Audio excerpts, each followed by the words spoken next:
నమస్కారం M4 TV news కి స్వాగతం. ఓం శ్రీ గురుభ్యో నమః. అందరికీ నమస్కారం అండి. భాద్రపద మాసం పౌర్ణమి రేపటి నుంచి మహాలయ పక్షాలు ప్రారంభం. మనం తద్దినాలు తర్పణాలు విడుస్తాం. అవి పితృదేవతలకు చెందుతాయా? అలాగే ఈ 15 రోజుల్లోనూ మహాలయపక్షాల 15 రోజులు మనం తర్పణాలు విడుస్తాం. అవి ఏ విధంగా విడవాలి అనే దాని గురించి తెలుసుకుందాం. మనకి ఖచ్చితంగా మనం ఏడాదికి ఒకసారి మన పెద్దవాళ్ళకి పెట్టేటువంటి తద్దినాలు తప్పనిసరిగా వాళ్ళకి చెందుతాయి. ఎందుకంటే మనం సంవత్సరానికి ఒక రోజు పెట్టేటువంటి భోజనం వాళ్ళకి సంవత్సరం అంతా కూడా సరిపోతుంది ఆహారం. అలాగే మనం సంవత్సరానికి ఇచ్చేటువంటి మంచినీళ్ళు వాళ్ళకి సంవత్సరం అంతా కూడా దాహం తీరుస్తుంది. అది గుర్తుపెట్టుకోవాలి. ఒక్కరోజు మనం చేస్తే వాళ్ళకి సంవత్సరం, మా పిల్లలు మా వంశం వాళ్ళు నాకు ఆహారం పెట్టారు అని చెప్పేసి పైన ఉన్నటువంటి పితృదేవతలు అన్నీ ఆశీర్వదిస్తారు. దాంతో మనకు వంశాభివృద్ధి జరుగుతుంది. మన పిల్లలు సంతోషంగా ఉంటారు, సంతానం అభివృద్ధి చెందుతుంది. చాలామంది ఎందుకు ఇది ఖర్చు, ఈ ఖర్చుతోటి మనం 4 రకాల కూరలు, 4 రకాల పిండి వంటలు ఇవన్నిటిలో తింటున్నాం మనం చేసుకుని, అవి వాళ్ళకి చెందుతాయా అంటే చెందుతాయి, తప్పనిసరిగా చెందుతాయి. మనం ఎందుకు తింటున్నాము అంటే అది పెట్టింది మన కుటుంబ సభ్యులందరూ కూడా సంతోషంగా వాళ్ళ మనం ఆహారాన్ని భుజిస్తూ ఉంటే పైనుంచి ఉన్నటువంటి మన పెద్దలు దాన్ని చూసి నా పిల్లలు, నా వంశంలో ఉన్నటువంటి వాళ్ళందరూ కూడా చాలా సంతోషంగా, చాలా చక్కగా, చాలా ఆనందంగా ఉంటున్నారు, ఇలాగే వంశాభివృద్ధి జరగాలి, నాకు చక్కగా నన్ను చూసుకుంటున్నారు, నాకు సంవత్సరానికి సరిపడా గ్రాసాన్ని చక్కగా పెడుతున్నారు అనేటువంటి ఉద్దేశంతో వాళ్ళు చాలా సంతృప్తి పడతారు. ఎంత సంతృప్తి పడతారంటే అంత సంతృప్తి. ఆ సంతృప్తి మనకి ఎన్నో కోట్ల ఫలితాన్ని ఇస్తుంది. ఎందుకంటే పితృదేవతలకి ఎవరైతే కనుక తర్పణాలు లేకపోతే తద్దినాలు పెట్టకపోతే వాళ్ళకి సంతానం ఉండదు, సంతాన పురోభివృద్ధి ఉండదు. రెండవది ఏంటంటే వంశం నిలబడదు. అలాగే పిల్లలకి పెళ్ళిళ్ళు అవ్వవు. ఇంట్లో పిల్లలకి పెళ్ళిళ్ళకి వచ్చినటువంటి పెళ్ళిళ్ళు అవ్వవు. అలాగే సంతానం కలగదు, పిల్లలు పెళ్ళిళ్ళు అవ్వవు. తర్వాత ధన నష్టం జరుగుతుంది, ధనం ఉండదు. ఇలాంటి అనర్థాలన్నీ వస్తాయి. అందుకని ఏంటంటే తప్పనిసరిగా మనం పితృదేవతలు కనుక ప్రతి సంవత్సరం ఒక్కసారి వాళ్ళ పేరు చెప్పి వాళ్ళకి తద్దినం తప్పనిసరిగా పెడితే చెందుతుంది. దీనికి ఒక ఉదాహరణ చెప్తాను వినండి. మనం చెందుతుందా చెందదా అంటే నిదర్శనం ఒకటే చెప్తున్నాం. మనం ఇప్పుడు హైదరాబాద్లో ఉన్నాం. హైదరాబాద్ నుంచి ఫోన్ చేస్తాం. ఫోన్లో అమెరికాలో ఉన్న వాళ్ళకి ఫోన్ చేస్తాం. అమెరికాలో ఉన్న వాళ్ళకి ఫోన్ చేస్తుంటే మన ఫోన్ వాళ్ళు మాట్లాడుతున్నారా లేదా, వాళ్ళు మనకు ప్రత్యక్షంగా కనపడుతున్నారా లేదా, మనం ఏం చేస్తున్నామో, మనం హైదరాబాద్లో ఏం చేస్తున్నామో, ఏ పూజ చేస్తున్నామో, ఏం చేస్తున్నామో, ఇంట్లో ఏం చేస్తున్నామో, ఇంట్లో ఎన్ని గదులు ఉన్నాయి, ఇంట్లో ఏం సామాన్లు ఉన్నాయి, అన్నీ కూడా వాళ్ళకి ప్రత్యక్షంగా చూస్తున్నట్టుగా వాళ్ళు కనపడుతుంది. అలాగే అక్కడ వాళ్ళు ఎలా ఉన్నారు, ఏంటి, వాళ్ళు ఏం చేస్తున్నారు, వాళ్ళ ఇల్లు వాతావరణం ఎలా ఉంది, అమెరికా ఎలా ఉంది అన్నది మనం ప్రత్యక్షంగా చూడగలుగుతున్నాం. ఇవన్నీ ఎలా జరుగుతున్నాయి? ఒక తరంగాల ద్వారా జరుగుతుంది.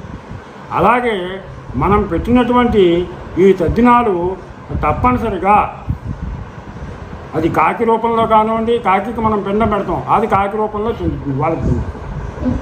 అలాగే కుక్కకు కూడా పెడుతూ ఉంటాం.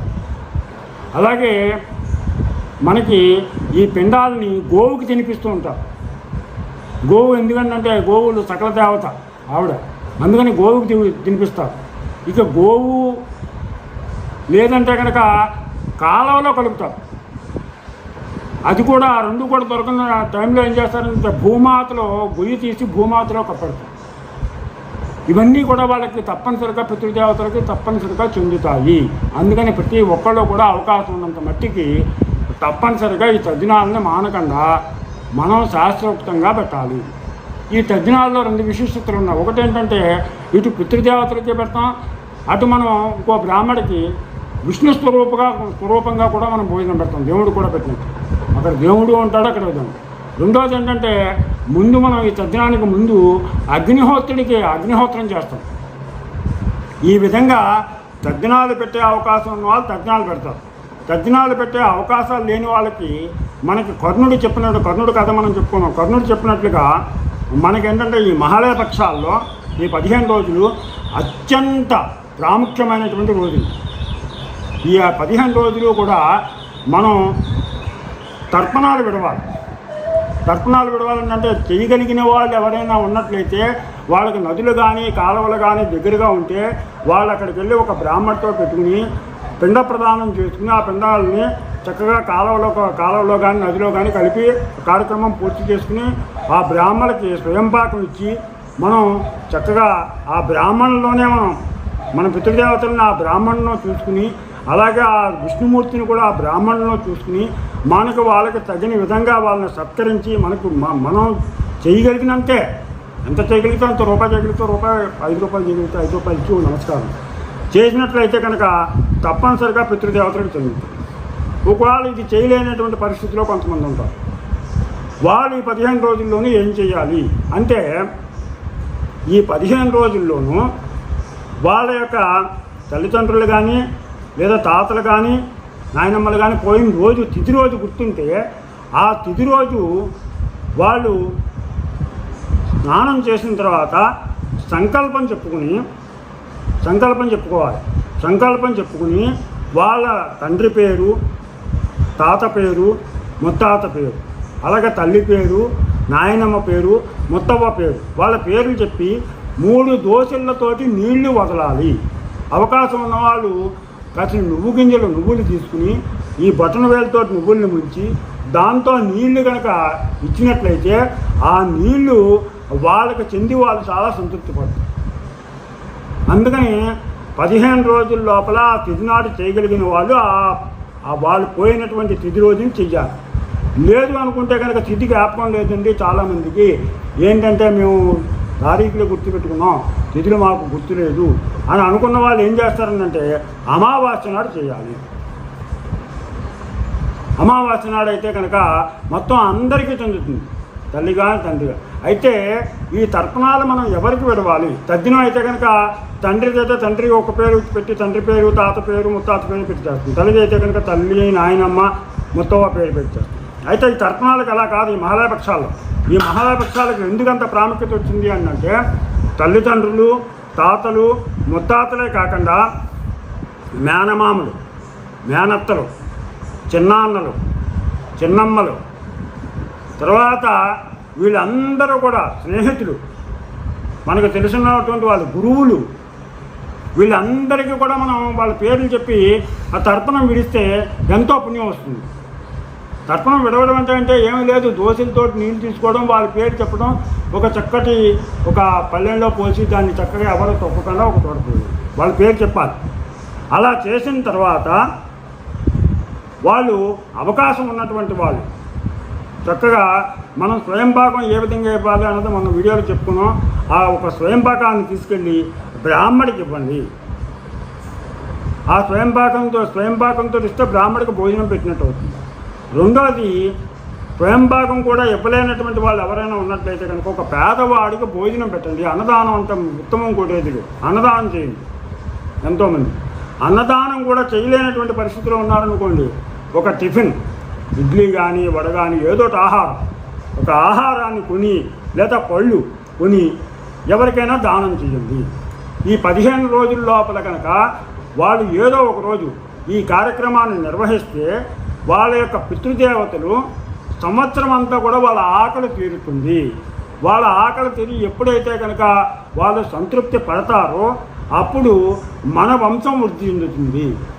మన పిల్లలు పెళ్ళిళ్ళు అవుతాయి, పెళ్ళిళ్ళు అయితే వాళ్ళకి సంతానం కలుగుతుంది. వాళ్ళ నుంచి అలా మన ఇంటి పేరు, మన సంసారం పురోభివృద్ధి చెందుతూ ఉంటుంది.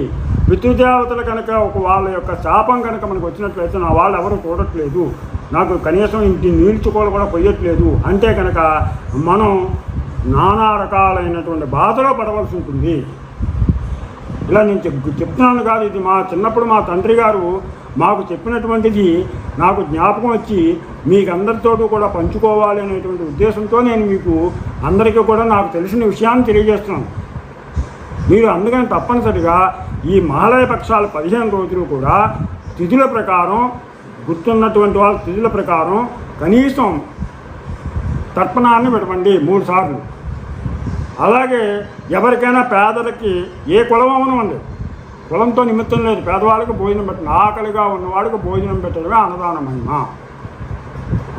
అది అక్కడ లెక్క. అంతే తప్పితే బ్రాహ్మడిగా పెట్టాలి లేకపోతే ఇంకోలిగా పెట్టాలి, మన దగ్గర బ్రాహ్మణులు తినరు కదా అని మీరు అనుకోవద్దు. మిగతా కులాల వాళ్ళు బ్రాహ్మణులు తినకపోతే కనుక మిగతా వాళ్ళకి పెట్టండి. బ్రాహ్మడికి మీరు ఇవ్వగలిగితే మీరు చక్కగా వాళ్ళకి స్వయంభాగం ఇవ్వండి. అలాగే నూతన వస్త్రాలు ఇస్తే ఇంకా సంతోషం. ఇవ్వగలిగిన వాళ్ళు నూతన వస్త్రాలు కూడా ఇవ్వచ్చు. నూతన వస్త్రాలు ఇచ్చి వాళ్ళకి దండం పెట్టుకోవచ్చు. ఇలాగ మీరు ఈ 15 రోజులు తప్పనిసరిగా ఏడాదిలో తద్దినం వాళ్ళు ఎప్పుడైనా ఆటంకం వచ్చి పెట్టకపోయినా ఈ 15 రోజుల్లోనూ మనం ఏదో ఒక రోజు కానీ లేదా అమావాస్య తిథి నాడు కానీ మనం తప్పనిసరిగా తర్పణాలు విడవాలి. అవకాశం ఉన్నవాళ్ళు గోదావరి గట్టుని కానీ కాలువ గట్టుని కానీ చెయ్యొచ్చు. రెండోది ఈ తద్దినం పెడుతున్నాం కదా, ఈ మహాలయ పక్షాల్లో ఎందుకు ఇవ్వాలి అని అనేటువంటి అనుమానం కొంతమందికి వస్తుంది. తద్దినం ఒకళ్ళ పేరు మీదే పెడతాము. మహాలయ పక్షాల్లో అయితే కనుక మనకి చనిపోయినటువంటి వాళ్ళ బంధువులు, వాళ్ళకి పిల్లలు ఉండరు, పాపం సంతానం ఉండదు, వాళ్ళు ఉత్తమగతికి వెళ్ళరు. ఉత్తమగతికి వెళ్ళకపోతే కనుక వాళ్ళు ఏమవుతారో తెలుసా మీకు? వాళ్ళు ఒక చెట్టుకి వేలాడుతూ తలకిందులుగా వేలాడుతూ ఉంటారు. నా వారసులు కానీ నా చుట్టాలు కానీ నా బంధువులు కానీ ఎవరిని నీళ్లు పోస్తారా అని నేను ఉత్తమగతికి వెళ్తాను అని. ఎప్పుడైతే మనం ఆ నీళ్ళని వదిలిపెట్టి వాళ్ళకి పోసామో, వాళ్ళకి పేరు చెప్పి వాళ్ళకి ఇచ్చామో, అప్పుడు వాళ్ళు చక్కటి ఉత్తమగతికి వెళ్తారు. ఉత్తమగతికి వెళ్ళి వాళ్ళ మన్ని ఆశీర్వదిస్తారు. తదాస్తు వంశాభివృద్ధిరస్తు అని చెప్పేసిన మన్ని చక్కగా ఆశీర్వదిస్తారు. అందుకని తప్పనిసరిగా రేపటి నుంచి ఎల్లుండి నుంచి రేపు పాడ్యం నుంచి మహాలయ పక్షాలు మొదలవుతాయి కాబట్టి పాడ్యమి తేదీ ఉన్న వాళ్ళు పాడ్యమి తేదీలో చేయండి.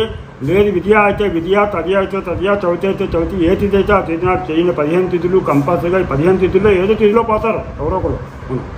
15 తిథిలో కంపల్సరీగా ఏదో తిథి నాడు పోతాం. అయితే తిథి గుర్తులైనటువంటి వాళ్ళు ఏం చేస్తారంటే అమావాస్య నాడు చేయండి. అయితే ఏంటంటే మరి తండ్రికి పెడితే తల్లికి ఎలాగండి, తల్లికి పెడితే మేనత్తకి ఎలాగండి అంటే అందరికీ పెట్టినట్టే లెక్క. ఒకరు పెడితే వాళ్ళ పేరు చెప్పండి, వాళ్ళ పేరు చెప్పుకుని వాళ్ళ పేరు చెప్పాలి. అందుకనే ఈ మహాలయ పక్షాల్లో అందరి పేర్లు చెప్పుకోవాలి.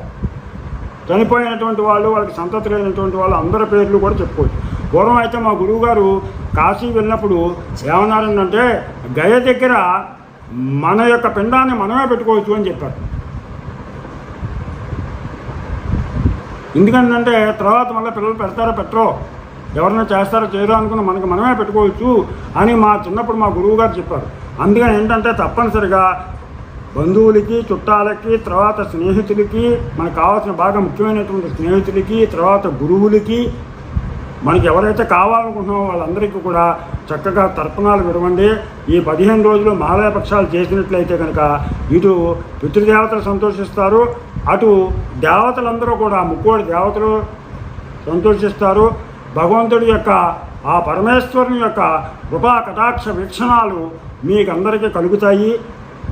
మీరు తప్పనిసరిగా ఈ కార్యక్రమాన్ని ఆచరించండి. మీకు, మీ కుటుంబానికి అందరికీ కూడా ఎల్లవేళలా ఆ పార్వతీ పరమేశ్వరులు చక్కటి ఆయుర ఆరోగ్య ఐశ్వర్య భోగభాగ్యాలు కలగజేయాలని నేను కోరుకుంటూ, మీకు నా వీడియో కనుక నచ్చినట్లయితే సబ్స్క్రైబ్ చేయమని కోరుతూ రాపాక వెంకట ప్రభాకర్ బాబు.